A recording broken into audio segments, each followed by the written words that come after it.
Today's thought is जिनने भी fees नहीं भरी है वो अपनी फीस भरे। हाँ, हमारे स्कूल में जिन भी बच्चों की फीस नहीं भरी होती थी उनकी सामूहिक बेइज्जती होती थी।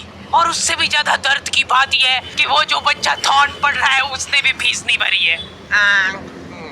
स्कूल वालों ने इंटेंशनली उसको वो थॉट दिया था ताकि उसकी अंतरात्मा भी बेइज्जत फील करे। उस दिन हम सब बच्चों को असेंबली में 2 घंटे तक खड़ा रखा था क्योंकि हमारी प्रिंसिपल मैडम ने दिन रात मेहनत करके कोई सा तो नारी शक्ति का अवार्ड खरीद लिया था। लास्ट 2 पेटी बोल रहे हैं लोग। बाप रे 2 किसको बोलते हैं आपको पता भी है? 2 में तो नहीं।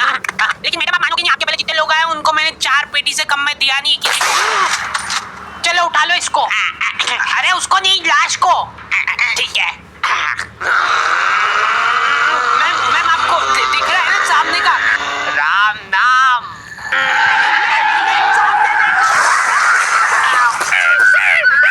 उस दिन हमारे स्कूल में अवार्ड के सेलिब्रेशन के लिए अलग तैयारियां चल रही थी। तो और मतलब पढ़ाई लिखाई कैसी चल रही है अपने फिर हैं? कुछ हेल्प वगैरह लगेगी क्या? मैम का स्केच। हाँ हार्डी को बोला तो था। मैं स्कूल में स्केचेस का धंधा करता था, 100 रुपए प्रति स्केच और लड़कियों का फ्री में। मैंने एक बार चमेली का स्केच बनाया था। उसने बनाने का बोला नहीं था, मैं खुद से बना के ले गया था। वो देख के वो एकदम इम्प्रेस हो गई और उसने जाके अपने बंदे को दिखा दिया। ये देखो हार्डी ने बनाया, कितना अच्छा बनाया यार, हूबहू लग रही हूँ मैं एकदम। उसका बंदा राजेश और उसके साथ 2-4 लौंडे लपाड़े और। बहुत स्केच बनाना आ रहा है देखो आजकल, हमारा भी बना दे कभी। अरे भाई पर हुआ क्या?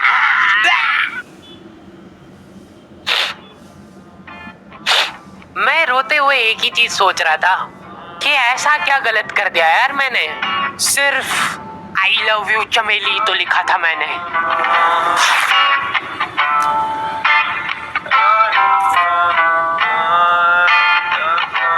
नाम तेरा है क्या मुझको तो खबर नहीं, गलतियां ये सारी उन रातों की है, जिंदगी तो चल रही मैं मगर थमा हुआ, शायरी ये सारी मेरी बातों की है। नाम तेरा है क्या मुझको तो खबर नहीं, गलतियां ये सारी उन रातों की है, जिंदगी तो चल रही मैं मगर थमा हुआ, शायरी ये सारी मेरी बातों की है।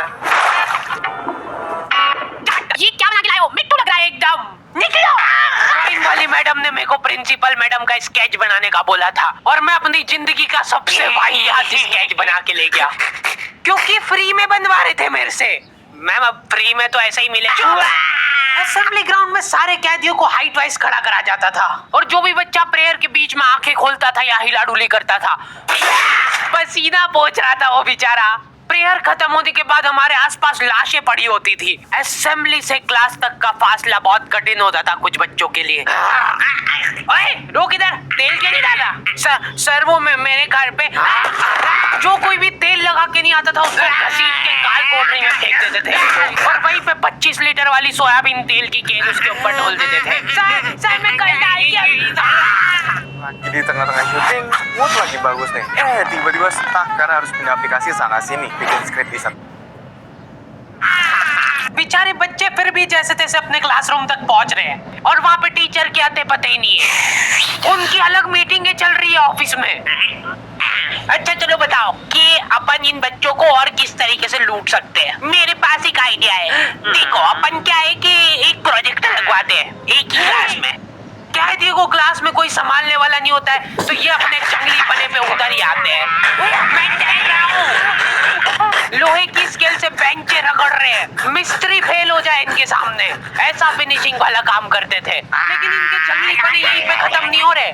2 लौंडे उठे और उन्होंने उनकी बेंच उठा के खिड़की से बाहर फेंक दी। अब उनको देख के बाकी बच्चे भी क्लास का सारा सामान उठा के खिड़की से बाहर फेंक रहे। और क्यों कर रहे हैं ये सब वो इनको खुद को नहीं पता है। मैम शायद बाहर छोड़ो, इधर ध्यान दो ना आप। तो अपन ये जो प्रोजेक्टर लगवाएंगे इसको अपन नाम देंगे स्मार्ट क्लास और उसकी अपन लेंगे अलग से फीस। ठीक है, पर कभी किसी बच्चे ने नहीं दी तो? अरे भूषण जी फीस पेरेंट्स देते हैं, बच्चे नहीं। 1 हफ्ते में 1 पीरियड लगता था स्मार्ट क्लास का जो बच्चों को स्मार्ट बनाने के लिए काफी था। पॉपकॉर्न लाया था ना तू आज? खोल टिफिन, मूवी चलेगी अभी मूवी। ये लोग ऐसे बैठे कि अभी लड़की आके मुजरा करेगी इनके सामने। जिन भी बच्चों ने वो एक्स्ट्रा फीस नहीं भरी होती थी उनको वो 1 पीरियड के लिए क्लास के बाहर जाना पड़ता था। ये सब हरकतों में ही 10-15 मिनट निकल जाते थे। उसके बाद टीचर आके जैसे ही प्रोजेक्टर चालू कर रही है, उसकी आधी स्क्रीन जने का सीलिंग पे ही चढ़ रही है। तो अब उस स्क्रीन को फिक्स करने के लिए एक एक्सपर्ट आदमी को बुलाया जाता है। हाँ, सही सोच रहे हो, भूसाड़ा।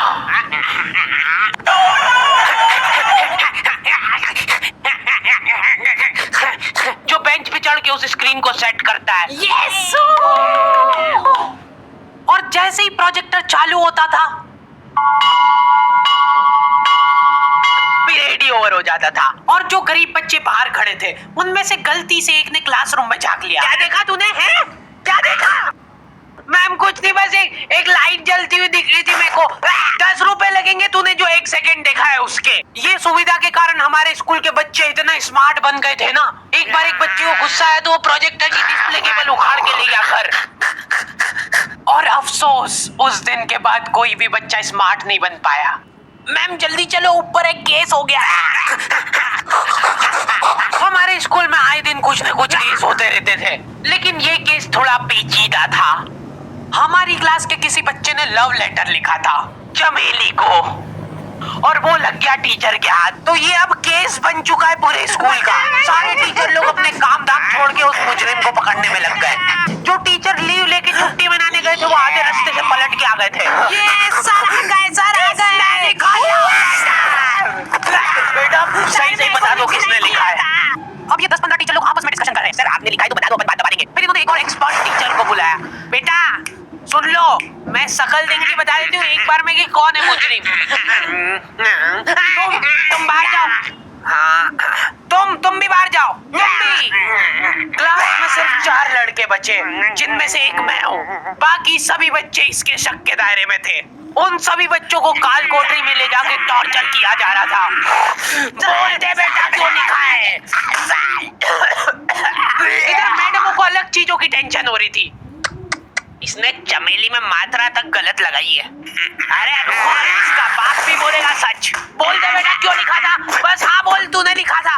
बोल। सर हाँ सर मैंने हाँ नहीं लिखा। सर हमने नहीं लिखा। चुप। बोल सच बोल। अभी भी मौका है, बोल दे। बोल दे कि तूने लिखा है। मर गई आज मतलब तुमको। मुंह खोल।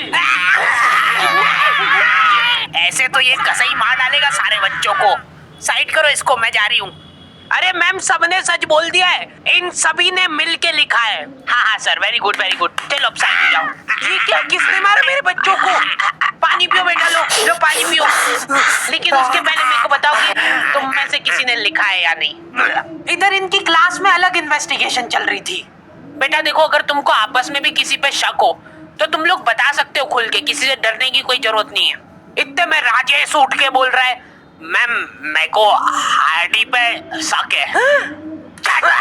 तो पहले क्यों नहीं बताया? उसके बाद ये लोग मेरे को ही पकड़ के ले गए। अभी देखो मेरी शक्ल पता है थोड़ी सी ऐसी भोली टाइप है, तो मेरे को बचपन से ही उस चीज का एडवांटेज मिला है। जैसे किसी बच्चे से लड़ाई हो गई, सर इसने ही मारा है मेरे बच्चे को। नहीं ये नहीं मार सकता यार, इसको जरूर किसी ने फंसाया है। कुछ भी बोलो यार, लेकिन मेरे को नहीं लग रहा है यार कि ये हो सकता है मुजरिम। बेटा सच बताओ, तुमको किसने फंसाया है? बेटा देखो, अगर किसी ने तुमको फंसाया है तो उसका नाम बताओ। डरो मत, घबरा मत, सिर्फ नाम बताओ। हाँ बेटा, डरने की बिल्कुल बात नहीं है।